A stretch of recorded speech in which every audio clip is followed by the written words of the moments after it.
Hi, my name is Miguel Velez. So if I put a solar panel on my roof, is it technically possible to sell that power back to the power authority? If we could do that, then who wouldn't want an additional income stream?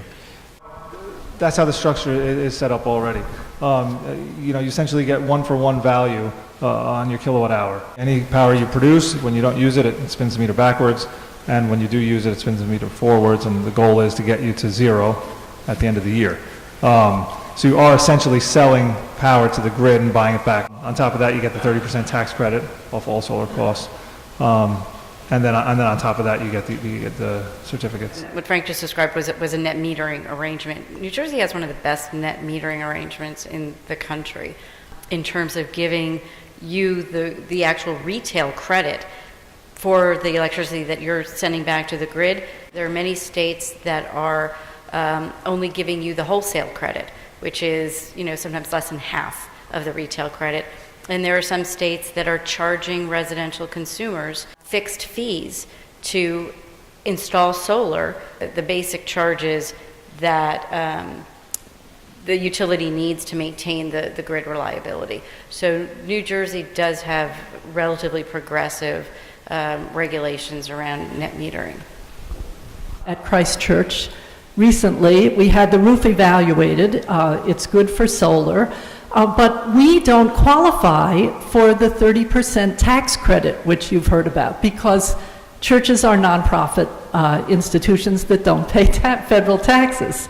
So it makes sense for the church itself to own the panels. How do you make it possible for nonprofits to own their own solar arrays? This is what our company does.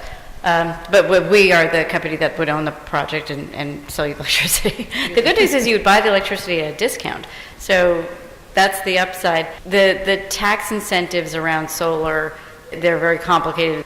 So you would have to enter into one of these complex arrangements that, perhaps after the tax period is over, which is a 5-year period, you would buy back the project. I think that is the best option for a nonprofit to eventually see ownership. The tax credit is material. It's 30% of the cost of the system. So it's not something you want to give up. And that's the best way to be able to monetize that benefit. So in the case of the ACUA, we're a nonprofit. The wind farm is done that way. The wind farm is not owned by the ACUA. It's owned by a private company. They get tax credits, but we see the benefit pass through on our discounted electricity. And we have no operational responsibility and ownership responsibility, insurance costs, and so forth. That model has worked for us on almost all of our renewable projects. And we haven't talked about geothermal.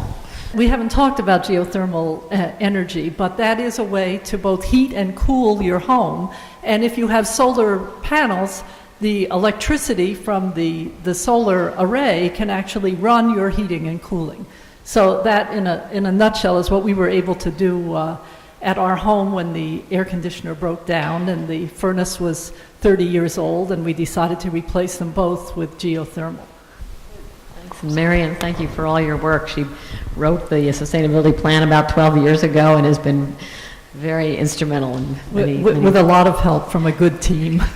Speaking of a team, Beth Lovejoy is here, our chair of Environmental Commission. And Beth, if there's one message you want to get out about one aspect of the work, please share it.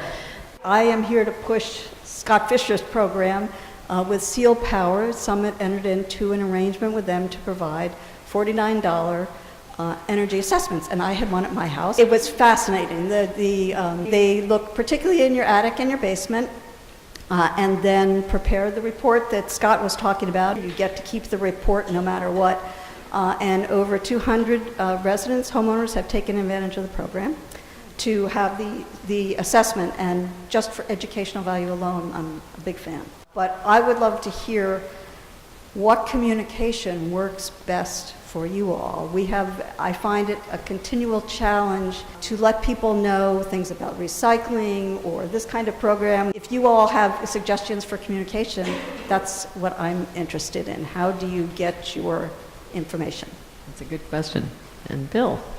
Bill Glancy, I'm a member of the Seminary Greenface Circle. Are there any guidelines with respect to the appropriate age of a roof which would lend itself to a solar energy installation? We have a 10-year workmanship warranty, so based on that, if there's less than 10 years left on your roof life, we recommend replacement at that time. People take advantage of the 30% tax credit on the roofing costs as well. What I tell people is that, if you're making your money back in 5 or 6 years, and the cumulative savings is in the thousands, to come take panels off and put them back is a relatively small cost in terms of the savings you're going to have over the life of the system.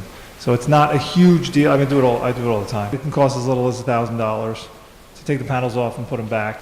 But yes, I would say 10 years is the magic number.